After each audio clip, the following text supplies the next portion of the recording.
Assalamualaikum warahmatullahi wabarakatuh. Perkenalkan, nama saya Nurlina Yulianti dengan NIM 0603 118232 8010 dari Program Studi Pendidikan Ekonomi, Fakultas Keguruan dan Ilmu Pendidikan, Universitas Sriwijaya. Tujuan pembuatan video ini adalah untuk memenuhi tugas ujian akhir semester pada mata kuliah Teori Ekonomi Mikro yang diampu oleh Ibu Yuliana FH MPD. Di sini saya akan membahas mengenai permasalahan keseimbangan umum dan ekonomi kesejahteraan yang ada di Indonesia. Nah, apa sih yang terjadi? Yuk kita bahas. Masalah mengenai keseimbangan umum dan ekonomi kesejahteraan di Indonesia dapat dilihat dalam konteks ketidakseimbangan distribusi sumber daya, ketimpangan pendapatan, serta akses terhadap kesejahteraan sosial dan ekonomi bagi seluruh lapisan masyarakat.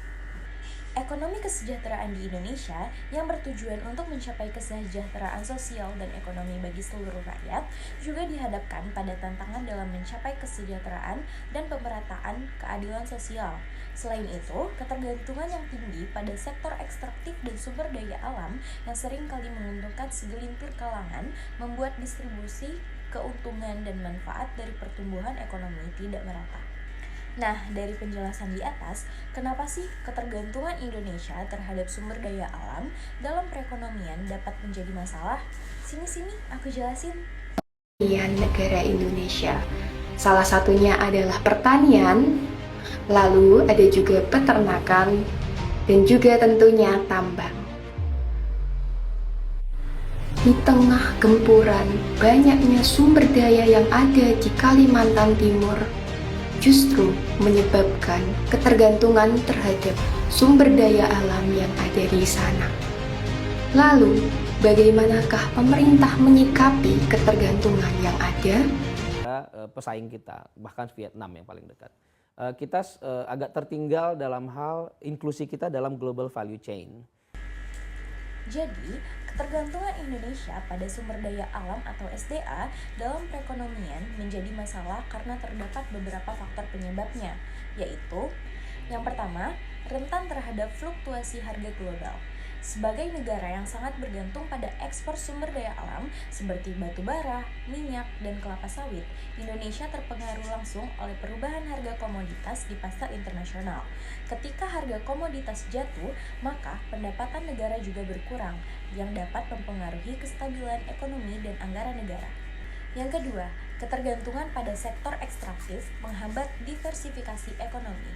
Sumber daya alam, meskipun memberikan kontribusi besar, cenderung tidak menciptakan nilai tambah yang tinggi dibandingkan dengan sektor manufaktur atau teknologi. Ketika ekonomi terlalu bergantung pada sektor ekstraktif atau sumber daya alam, maka peluang untuk mengembangkan sektor lain seperti industri, inovasi, atau jasa yang lebih bernilai tambah menjadi terbatas, sehingga potensi pertumbuhan jangka panjang pun ikut terhambat. Yang ketiga, pengelolaan sumber daya yang tidak optimal.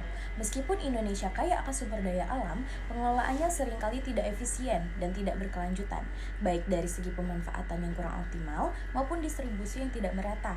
Seringkali kekayaan sumber daya alam tidak memberikan manfaat yang maksimal bagi seluruh rakyat Indonesia, tetapi justru terkonsentrasi pada segelintir kelompok atau korporasi besar sehingga memperburuk ketimpangan sosial dan ekonomi. Nah, dari permasalahan yang sudah saya jelaskan, maka di sini juga terdapat solusi dari permasalahan tersebut. Berikut beberapa solusi untuk mengurangi ketergantungan Indonesia pada sumber daya alam dalam perekonomian. Yang pertama, meningkatkan nilai tambah sumber daya alam.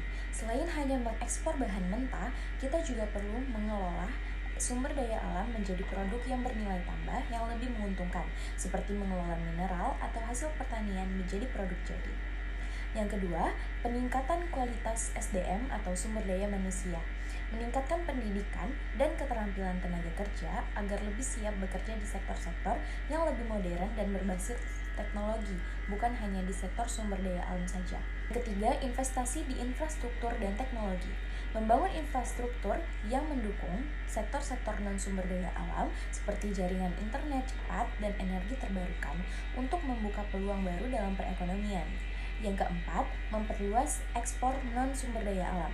Mendorong produk-produk olahan atau barang dengan teknologi tinggi untuk diekspor, bukan hanya mengandalkan komoditas alam saja. Yang kelima, dorongan inovasi dan riset. Menyediakan dukungan untuk riset dan pengembangan teknologi baru yang dapat membantu sektor-sektor non-sumber daya alam berkembang, termasuk dalam industri berbasis teknologi dan digital. Dengan solusi-solusi ini, Indonesia bisa mulai mengurangi ketergantungan pada sumber daya alam dan beralih ke perekonomian yang lebih berkelanjutan dan berdaya saing. Nah, mungkin itu saja penjelasan saya mengenai permasalahan tentang keseimbangan umum dan ekonomi kesejahteraan di Indonesia. Semoga bermanfaat dan thank you for watching. Bye-bye!